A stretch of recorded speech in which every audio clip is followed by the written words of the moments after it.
যুক্তরাষ্ট্রের হামলার জবাব দিচ্ছে ইরান, পাল্টা হামলাও চালাচ্ছে তারা। কিন্তু একটা বিষয় নিয়ে এখন অনেকের মনে প্রশ্ন, ইরান কেন সরাসরি মার্কিন রণতরী বা ইসরায়েলকে টার্গেট করছে না? কেন হামলার লক্ষ্য হিসেবে বেছে নিচ্ছে কুয়েত, বাহরাইন কিংবা জর্ডানের মতো প্রতিবেশী দেশগুলোকে? এর পেছনে কি রয়েছে কোনো বিশেষ কৌশল? ইরান খুব হিসাব করে এই পথে বেছে নিয়েছে। তারা যুক্তরাষ্ট্রকে চাপের মধ্যে রাখতে চায়, নিজেদের শক্তির বার্তাও দিতে চায়, তবে একই সঙ্গে এমন কোনো পদক্ষেপ নিতে চাইছে না যেটা সরাসরি বড় ধরনের যুদ্ধে রূপ নেয়।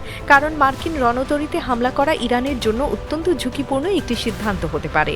এসব যুদ্ধ জাহাজ অত্যাধুনিক অস্ত্র ও শক্তিশালী প্রতিরক্ষা ব্যবস্থায় সজ্জিত। সেখানে হামলা হলে যুক্তরাষ্ট্রের প্রতিক্রিয়া আরও কঠোর হতে পারে। তাহলে প্রশ্ন হচ্ছে, উপসাগরীয় দেশগুলো কেন ইরানের লক্ষ্যবস্তু? তেহরানের দাবি, যুক্তরাষ্ট্র এসব দেশের সামরিক ঘাঁটি ব্যবহার করে ইরানের বিরুদ্ধে অভিযান পরিচালনা করছে, আর সেই কারণে এসব জায়গাকে চাপ তৈরির একটি মাধ্যম হিসেবে দেখছে তারা। তবে অনেক বিশ্লেষক মনে করছেন বিষয়টির পেছনে আরও বড় একটি সামরিক হিসাব রয়েছে।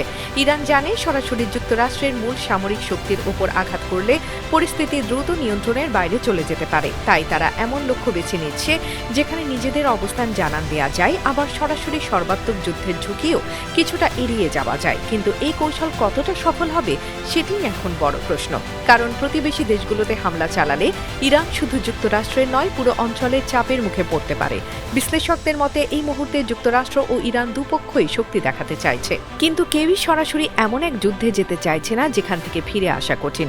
তবে যে কোনো ভুল হিসাব, বিশেষ করে যদি বড় ধরনের বেসামরিক ক্ষয়ক্ষতি হয়, তাহলে পরিস্থিতি আরও ভয়াবহ হয়ে উঠতে পারে।